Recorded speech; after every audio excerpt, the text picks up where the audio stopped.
بسم اللہ الرحمن الرحیم۔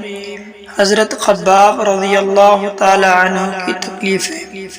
حضرت خباب رضی اللہ تعالی عنہ بھی انہی مبارک ہستیوں میں ہیں جنہوں نے امتحان کے لیے اپنے آپ کو پیش کیا تھا اور اللہ کے راستے میں سخت سے سخت تکلیفیں برداشت کی۔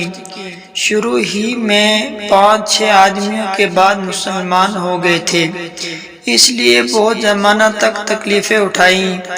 لوہے کی زرہ پہنا کر ان کو دھوپ میں ڈال دیا جاتا، جس سے گرمی کی تپش کی وجہ سے پسینوں پر پسینے بہتے رہتے تھے۔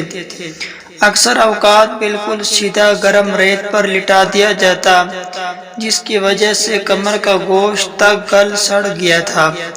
یہ ایک عورت کے غلام تھے۔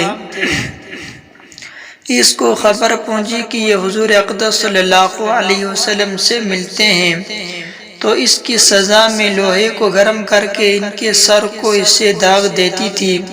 حضرت عمر رضی اللہ تعالی عنہ نے ایک مرتبہ عرصہ کے بعد اپنے زمانہ خلافت میں حضرت خباب رضی اللہ تعالی عنہ سے ان کی تکالیف کی تفصیل پوچھی جو ان کو پہنچائی گی۔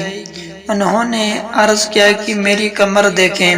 حضرت عمر رضی اللہ تعالی عنہ نے کمر دیکھ کر فرمایا کہ ایسی کمر تو کسی کی دیکھی ہی نہیں۔ انہوں نے عرض کیا کہ مجھے آگ کے انگاروں پر ڈال کر گھسیٹا گیا، میری کمر کی چربی اور خون سے وہ آگ بجھی۔ ان حالات کے باوجود جب اسلام کو ترقی ہوئی اور فتوحات کا دروازہ کھلا تو اس پر رویا کرتے کہ خداوند خواستہ ہماری تکالیف کا بدلہ کہیں دنیا ہی میں تو نہیں مل گیا۔ حضرت خباب رضی اللہ تعالی عنہ کہتے ہیں کہ ایک مرتبہ حضور اقدس صلی اللہ علیہ وسلم نے خلاف عادت بہت ہی لمبی نماز پڑھی۔ صحابہ رضی اللہ عنہم اجمعین نے اس کے متعلق عرض کیا تو حضور صلی اللہ علیہ وسلم نے ارشاد فرمایا کہ یہ رغبت و ڈر کی نماز تھی۔ میں نے اس میں اللہ تعالیٰ سے 3 دعائیں کی تھی، 2 ان میں سے قبول ہوئی اور ایک کو انکار فرما دیا۔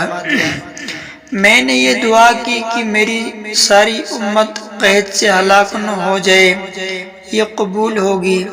دوسری یہ دعا کی کہ ان پر کوئی ایسا دشمن مسلط نہ ہو جو ان کو بالکل مٹا دے، یہ بھی قبول ہوگی۔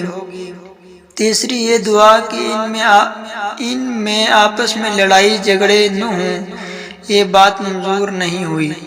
حضرت خباب رضی اللہ تعالی عنہ کا انتقال 37 ہجری میں ہوا اور کوفہ میں سب سے پہلے صحابی یہی دفن ہوئے۔ ان کے انتقال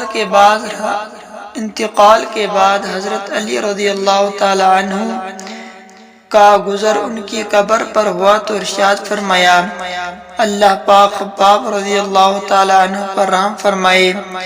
اپنی رغبت سے مسلمان ہوا اور خوشی سے ہجرت کی اور جہاد میں زندگی گزار دی اور مصیبتیں برداشت کی۔